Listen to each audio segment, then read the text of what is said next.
আপনার শত্রু যেটা চায় সেটা যদি সহজেই হয়ে যায় তাহলে আসলে এটার মানে কি দাঁড়ায়? যেমন একটু উদাহরণ দিয়ে বলি, আসলে যেটা বলতে চাচ্ছি মানে একটু ঝেড়ে কাশি, সেটা হচ্ছে যে বিএনপি ডিসেম্বরে নির্বাচন চায়, আবার ভারতও দ্রুত নির্বাচন চায়।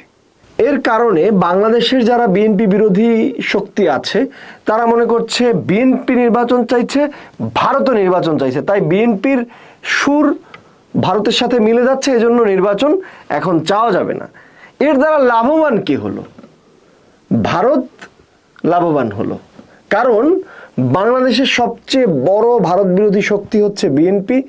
বিএনপি যাতে দ্রুত ক্ষমতায় না আসতে পারে সেটাই ভারতের চাহিদা, এবং ভারতের বিভিন্ন বিশ্লেষকদের মত যে 2001 থেকে 6 সাল ভারতের সাথে বাংলাদেশের সবচেয়ে খারাপ সম্পর্ক ছিল যখন বিএনপি ক্ষমতায় ছিল।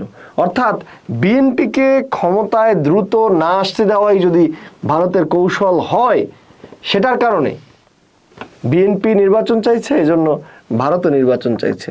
হিসাবটা খুব সহজ, বেশি কঠিন না।